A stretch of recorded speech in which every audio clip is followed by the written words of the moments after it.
दोस्तों नमस्कार, मैं के सिंह। आप देख रहे हैं अपना चहेता न्यूज़ चैनल पीपुल बिल। प्रधानमंत्री नरेंद्र मोदी का गणेश पूजन के दिन, गणेश पूजा के दिन सुप्रीम कोर्ट के प्रधान न्यायाधीश जस्टिस चंद्रचूड़ के आवास पर पहुंचना और वो जो है उनका पूरा जो है वो पूजा करते हुए जस्टिस चंद्रचूड़ द्वारा अपनी पत्नी के साथ अगवानी करती हो, उस सब की वीडियोग्राफी कराई जाना और इस वीडियोग्राफी को सोशल मीडिया पर प्रधानमंत्री द्वारा खुद जो है शाया करना, ये सब चर्चा का विषय बना हुआ है। इसी चर्चा के बीच में सुप्रीम कोर्ट की ही एक सेवानिवृत्त प्रधान न्यायाधीश सेवानिवृत्त न्यायाधीश हैं जस्टिस हेमा कोहली से एक इंटरव्यू लिया गया और हेमा कोहली से पूछा गया कि क्या ये जजेज के जो सुप्रीम कोर्ट के जजेज हैं, हाई कोर्ट के जजेज हैं, उनके द्वारा क्या इस तरह का ये अपनी जो धार्मिक कार्यक्रम अपने यहाँ जो करते हैं उसका सार्वजनिक प्रदर्शन करना क्या ये उचित है। तो जस्टिस हेमा कोहली ने कहा कि इसको पब्लिक डोमिनियन में नहीं लाना चाहिए, अपनी धार्मिकता को, जजेज को। उनकी धार्मिकता हो सकती है, उनकी धर्म विशेष में आस्था हो सकती है, क्या होती ही है, लेकिन वो उनको ये पब्लिक डोमिनियन में नहीं लाना चाहिए, क्योंकि ख़ास तौर से एक भारत जैसे देश में जहाँ पे एक तरह से बहुलतावादी समाज है, एक अच्छी खासी संख्या यहाँ मुस्लिम की है, ईसाई भी यहाँ रहते हैं, यहाँ पे अन्य धर्मावलंबी भी रहते हैं, तो उनके रहते हुए के बीच में जो जज बैठते हैं उनके अपने अपने धर्म होते हैं, लेकिन उनको ये एहसास कराना होता है कि हम अपनी धार्मिक निष्ठा के कारण अगर कोई ऐसा मामला आ जाता है जिसमें जिस विवाद में एक पक्ष दूसरे धर्म के लोग हों, तो हमारे द्वारा अपनी धार्मिकता के कारण दूसरे धर्म के साथ अन्याय नहीं होने दिया जाएगा। और एक आधुनिक न्याय प्रणाली भी यही कहती है कि उसमें इतनी निष्पक्षता और निरपेक्षता होनी चाहिए, उसका मुख्य तत्व है आधुनिक न्याय प्रणाली का, तो उसमें भी ये अपेक्षा की जाती है। और भारत तो एक विकसित राष्ट्र है और भारत शुरू से ही जब विकसित राष्ट्रों की श्रेणी में नहीं था या विकासशील राष्ट्रों की श्रेणी में नहीं था, जब पिछले राष्ट्रों में भी उसकी जो है गणना होती थी, तब भी जो है जिसको ये माना जाता है कि उन्नत अवस्था जो है गवर्नेंस की, एक आधुनिक प्रशासन के मानदंडों के हिसाब से उस समय भी भारत का चलने का रिकॉर्ड जो है बहुत बड़ा गौरवशाली रिकॉर्ड था। भाई कई मामलों में तो विकसित राष्ट्रों से आगे माना जाता था, लेकिन आज एक वो प्रतिगामी दिशा में बढ़े,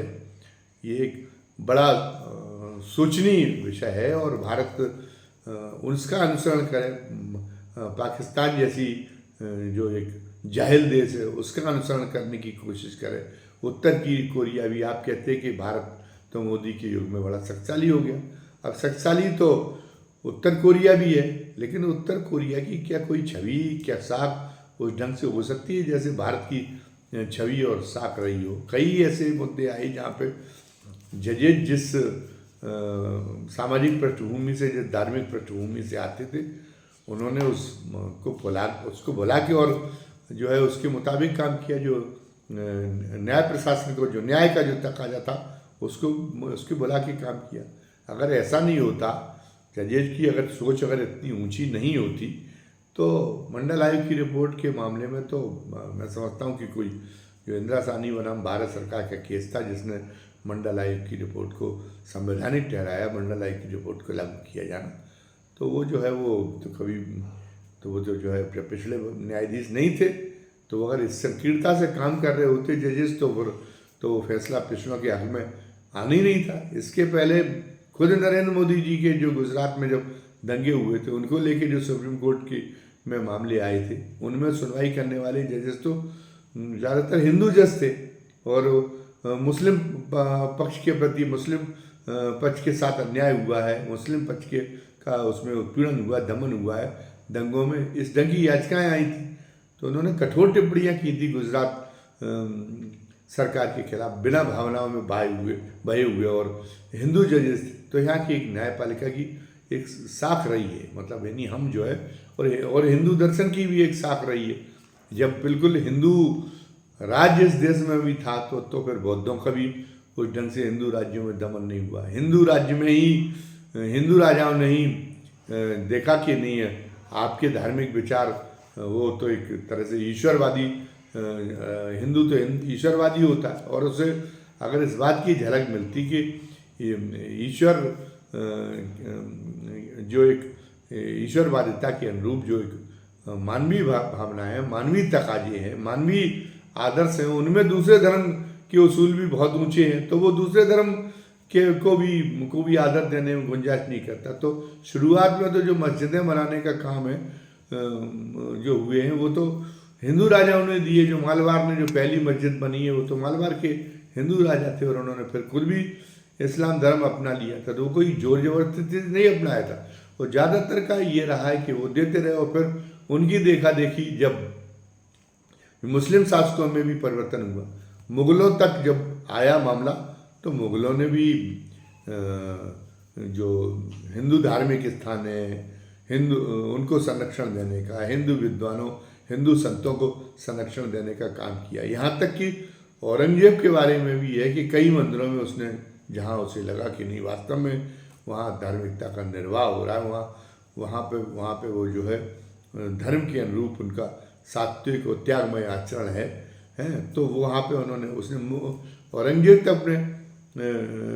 जो है उनको उन मंदिरों के लिए ज़मीन दान में लगाई, उन मंदिरों को चलाने के लिए। तो कहने का मतलब है कि रवायत भी यहाँ पर इस ढंग की है कि यहाँ पर जो है कई मामलों में धर्म आपका एक निजी विषय है, आप किस तरीके से पूजा पद्धति करते हैं, किसको अवतार अपना मानते हैं, ये अपना एक विषय है। उससे जो है आपको दूर हटने की अपेक्षा आपसे नहीं की जा सकती, उसको छोड़ देने की अपेक्षा आपसे नहीं की जा सकती। लेकिन राज्य चलाना, प्रशासन चलाना, न्याय व्यवस्था चलाना, इन सबको जो है शुरुआत से रवायत है कि उन सबको उससे दूर रखा गया, उन इस तरीके के धार्मिक पक्षपात से भी दूर रखा गया। चाहे भले किसी भी धर्म का राजा हो, लेकिन वो न्याय के करने के मामले में, प्रशासन करने के मामले में वो जो है वो धार्मिक पक्ष से दूर रखता रहा। इन्हीं रवायतों का असर जो हमने लोकतांत्रिक व्यवस्था अपनाई, तो हमारे जो शासक थे उन्होंने भी उनके सामने यही परंपराएं रहीं उनके सामने, और उन्हीं परंपराओं के आदर्श रहे, तो उनके मुताबिक उन्होंने काम किया। तो हिंदुस्तान की न्याय व्यवस्था की जब तक मोदी सरकार नहीं आई थी, उसकी न्याय व्यवस्था की निष्पक्षता की, उसकी जो है न्यायिक सिद्धांतों के मामले में जिन ऊंचाइयों का निर्वहन होना चाहिए उसकी बहुत जो है सराहना की जाती थी, उसको बहुत प्रशस्ति मिली हुई थी, उसको बहुत ही उसके जो है इस मामले में उसकी साख बेजोड़ थी, और विकसित देशों तक में उसका जो है उसकी मिसाल दी जाती थी। लेकिन आज क्या हो गया? आज ये हो सकता है कि इस बीच में लोगों की शिकायतें ये रही हों कि उस न्याय व्यवस्था में, उस तथाकथित धर्मनिरपेक्षता की व्यवस्था में कोई संदेह नहीं कि ऐसे बहुलतावादी राष्ट्र में ये भ्रम दूर कर देना चाहिए कि धार्मिक राष्ट्र बना के, कि नहीं धर्म के आधार पर ही वो चले, न्याय व्यवस्था चले, धर्म के आधार पर ही प्रशासन चले, ये तो ठीक नहीं हो सकता। इसको तो एक निकालने की, अगर आप ये मानते हैं कि देश धर्म से बड़ा है, तो फिर आपको धर्मनिरपेक्षता का रास्ता ही, ऐसे बहुलतावादी देश में यही रास्ता उचित है, और इस मामले में कोई इफ एंड बट नहीं किया जा सकता। अब लेकिन इसके बावजूद भी एक हिंदुओं की पैरों करने वाली, हिंदुत्व का परचम लहराने वाली अगर कोई पार्टी आई, तो शिकायत ये शिकायत हो सकता है कि ये शिकायत सही हो कि जो दूसरी पार्टियां थी वो मुस्लिम धर्म के लालच में धर्मनिरपेक्षता के उसूल का पालन नहीं कर रही थी, वो मुसलमानों को जो है तरजीह देने का काम करती थी, और उसके मामले में, और मुसलमानों की चहेती बनने के लिए वो हिंदुओं के साथ अन्याय करने में भी नहीं चूकी कई अवसरों पर। तो इस नाते अगर कोई बदलाव हुआ था, अगर आप एक भारतीय जनता पार्टी जैसी सत्ता आई है जो ये चाहती कि हिंदुओं के साथ अन्याय ना हो, अगर न्याय का पर्दा अगर हिंदुओं की तरफ झुका हुआ है, तो हिंदुओं के फेवर में काम होना चाहिए, हिंदुओं के फेवर में फैसला होना चाहिए। तो यहाँ तक तो उसकी दलील उचित है और इसी के अनुरूप वो आई थी। अटल जी की सरकार भी आई थी, तो वो यहाँ तक तो वो सरकार भी मानती थी, भारतीय जनता पार्टी की सरकार मानती थी, लेकिन वो मतलब ये नहीं, वो पाकिस्तान के मॉडल का नहीं अपनानी थी कि नहीं, हिंदुओं के साथ अन्याय न हो पाए, जो अन्याय कर रहा है उस पर खिलाफ कार्रवाई हो, चाहे वो मुसलमान हो चाहे वो हिंदू, यहाँ तक कोई नहीं है। लेकिन पाकिस्तान में क्या होता है, पाकिस्तान में तो अन्याय यदि मुसलमान भी करे, अगर वहाँ पे जो है जो मुस्लिम उपद्रवी वो अगर हिंदू की लड़की को अगर उठा के ले जाए तो पुलिस उनकी मदद नहीं करती। तो वैसी स्थिति की तो जो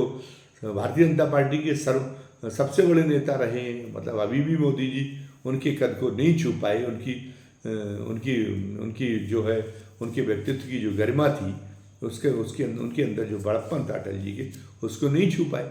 तो अटल जी ने ये तो कोई प्रयास किया नहीं कि हम जो है पाकिस्तान जैसी स्थिति, इतिहास का बदला लेना ही हमारा एकमात्र काम हो जाए, हम अपनी जो आधुनिक विकास के रास्ते से अपने भटक जाएं और इतिहास का बदला लेने में जो है लग जाए और भले ही हम मध्ययुगीन हमारी में वापस हो जाए। तो एक तरफ तो हमारी मोदी जी की आकांक्षा ये रहती है, वो अपने आप को बहुत स्मार्ट दिखाने की कोशिश करते हैं, अपना रहन सहन से लेके सब कुछ जो है वो दुनिया के उसका अपने उस स्तर में आधुनिकता के मानदंडों के अनुकूल इतनी भव्यता और इतनी शौकीन तबीयत दिखाते हैं। चलिए ठीक है, सौंदर्य बोध भी अच्छा है, राजा के अंदर सौंदर्य बोध अच्छा होगा तो अच्छी जो करेगा। तो एक तरफ तो आधुनिकता के साथ उनका कम वो नहीं, वो भारतीय संस्कृति की चाहे जितनी बात करें, वरना तो क्रिकेट जैसा खेल, जैसे तमाम सारी स्वाभिमानी राष्ट्र जो अतीत में ब्रिटेन के गुलाम रहे थे, उन्होंने जो है क्रिकेट को खिलवाना अपने आप बंद कर दिया था आज़ाद होते ही। तो वो भी क्रिकेट को खिलवाना सोवियत संघ और चीन की तरह बंद कर दिए होते, लेकिन वो भी उन्होंने बंद किया। अंग्रेज भाषा के तौर पे अंग्रेजी का प्रकोप भी उन्होंने बंद नहीं किया। वो भी जितने जुमले और स्लोगन तराशते हैं, जिनके वो इवेंट में करते हैं, वो सबके सब अंग्रेजी स्लोगनों को प्राथमिकता देते हैं। तो वो भी उनके अंदर उस बात का मोह है। फिल्में जो है, जो भारतीय संस्कृति में जो शील और संकोच है, और ख़ासतौर से महिलाओं के मामले में लेकिन फिल्मी संस्कृति ने उसको बदलने की कोशिश की। वो तो हॉलीवुड से नंगई में, बॉलीवुड तो जो है हॉलीवुड से होड़ देने की कोशिश करता है। तो उसमें भी उनके कार्यकाल में कोई बदलाव का कोई हस्तक्षेप करने का प्रयास नहीं हुआ कि फिल्में जो है हमारी हम जिन शालीन मूल्यों पर हम विश्वास करते हैं उसके अनुरूप हम हमारे कार्यकाल में फिल्मों में परिवर्तन दिखाई दे, वो भी उन्होंने कुछ नहीं किया। तो सब कुछ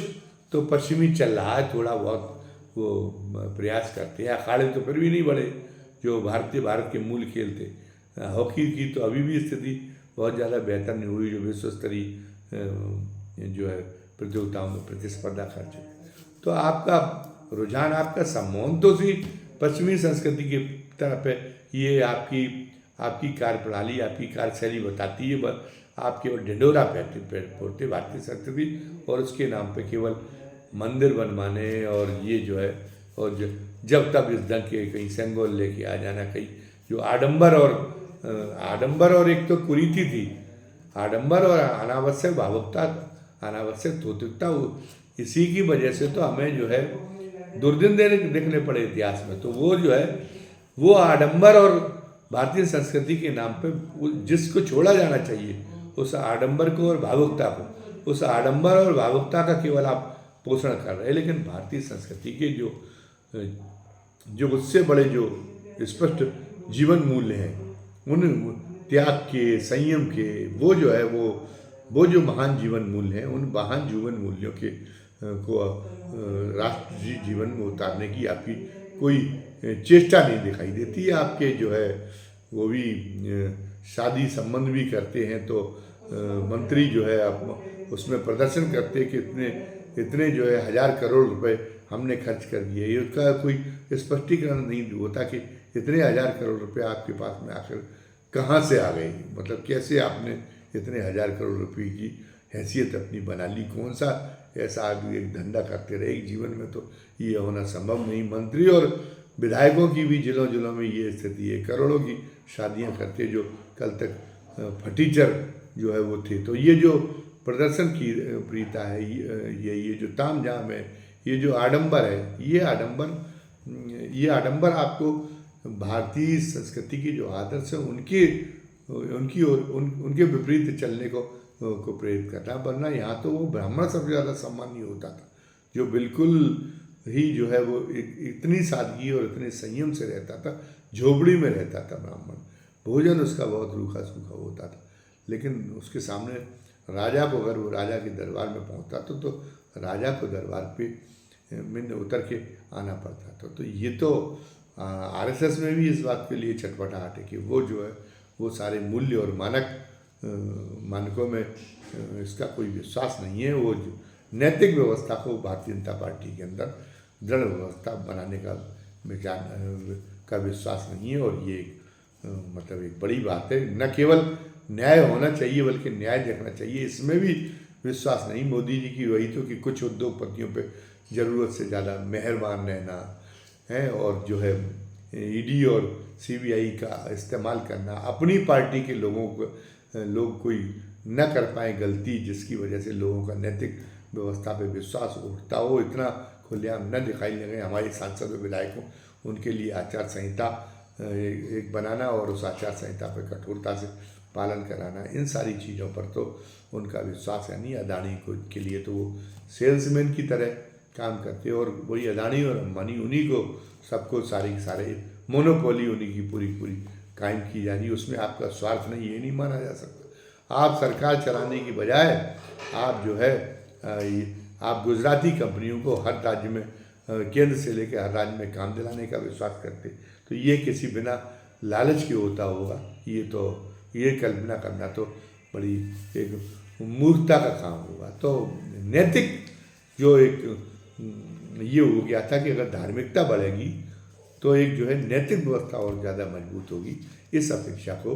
मोदी जी की सरकार ने, मोदी जी ने पूरा नहीं किया। तो संघ भी इस बात से खिन्न है कि हमारी जो है हमारी नैतिक साख को जो है इस मोदी सरकार में गिराया गया है। तो इसलिए इसी कारण से वो जो है अब उनकी जो है मोदी जी के प्रति जो नाराज़गी बढ़ने की बात है। तो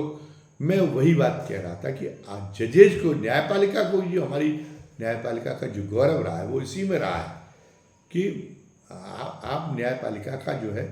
कि वो निष्पक्षता का, वो चाहे किसी धर्म का और किसी जात का मुकदमा है, वो किसी जात के हित का और किसी दूसरी जात का जज बैठा हो, तो वो देगा न्याय के मानदंडों के अनुरूप ही कार्रवाई। तो आज आपने ये कर दिया कि नहीं, ठीक है, आप वहाँ तक तो निवारण होना चाहिए कि हिंदू के साथ अगर मतलब न्याय का तराजू उसकी तरफ झुका हुआ है तो प्रशासन से लेकर न्यायपालिका को उसको जो है उसके साथ में अन्याय नहीं होना देना चाहिए। ये नहीं कि हम धर्मनिरपेक्षता का जो है अपना झूठी शान के लिए और हम उसके साथ में अन्याय होने दें, यहाँ तक तो ठीक था। लेकिन उसके आगे नहीं कि नहीं अगर वरीयता मिलेगी न्याय में, हिंदू को वरीयता मिलेगी, ये आवाज़ नहीं होने देना चाहिए। और जस्टिस उमा कोहली ने सीधी टिप्पणी तो नहीं की जस्टिस चंद्रचूड़ के बारे में जो उन्होंने किया है। उन्होंने कहा कि मुझसे सवाल किया जा रहा तो मैं जो सोचती हूँ मैं उसको उत्तर दे दूँ, लेकिन संदर्भ तो जस्टिस चंद्रचूड़ का ही था बिना कहे हुए। तो जस्टिस चंद्रचूड़ से ये बहुत बड़ी चूक हुई है, और ये समूची, चूँकि वो प्रधान न्यायाधीश है, तो भारतीय न्यायपालिका की समूची साख और अभी तक का जो गौरव था वो इससे जो है उससे संदेह के दायरे में आ गया। इससे एक बड़ी क्षति हुई। और प्रधानमंत्री जी ने, जैसा कि उनका स्वभाव है, ये जो शरारत की है ये तो राष्ट्रहित के बहुत खिलाफ है। वो भारत को विश्वगुरु बनाने का दावा करते हैं, लेकिन ये तो विश्वगुरु बनाने की हरकतें नहीं है। विश्वगुरु बनाने के लिए तो आधुनिक न्याय व्यवस्था के जो मापदंड हैं उसमें तो धर्मनिरपेक्षता और हद दर्जे की निष्पक्षता की जरूरत है। तो ये तो उन्होंने जो किया है ये हद दर्जे की निष्पक्षता की तो बात छोड़ दी, थोड़ी बहुत भी निष्पक्षता इससे नहीं झलकती। इससे तो उन्होंने लपेटे में लेने की कोशिश की कि सुप्रीम कोर्ट के प्रधान न्यायाधीश जो है अपनी धार्मिक आस्था को सर्वोपरिता देते हैं और उसका प्रदर्शन करने में वो गौरव का अनुभव करते हैं। भले ही जो है एक न्यायिक व्यवस्था की सर्वोच्च कुर्सी पर बैठे रहने की वजह से उन्हें इससे बचने का उनसे तकाजा किया जाता हो, लेकिन वो नहीं, वो तो उनको वो ये इस गर्व के तहत ये उनके अंदर बड़ा गर्व है अपने हिंदू होने का, और वो इसका उसको प्रदर्शित करना चाहते हैं। और इसका ये जो अनावश्यक गर्व है ये इसका उनकी कार्यप्रणाली पर प्रभाव नहीं पड़ेगा, इस बात की गारंटी न मोदी जी दे सकते हैं न चंद्रचूड़ दे सकते। तो हेमा कोहली ने एक आईना दिखाने का काम किया है चंद्रचूड़ साहब को, और आईना दिखाने का भी सबको काम किया है। और भारत के नागरिकों को भी सचेत होना चाहिए कि एक जो है एक टिकाऊ देश के रूप में एक जो है दुनिया के जो एक होड़ है, दुनिया के सबसे अग्रणी देश का दर्जा प्राप्त करने के तौर पर जो हम जो है जो हमारे प्रयास हैं वो फलीभूत हों, इसके तौर पर जो है धर्मनिरपेक्षता के जो मूल्य और सिद्धांत हैं उनका जो है उन्हीं को आत्मसात करते हुए चलना पड़ेगा, चाहे फिर वो न्याय व्यवस्था के मामले में हो और चाहे फिर वो गवर्नेंस हो। धन्यवाद। जय हिंद, जय भारत।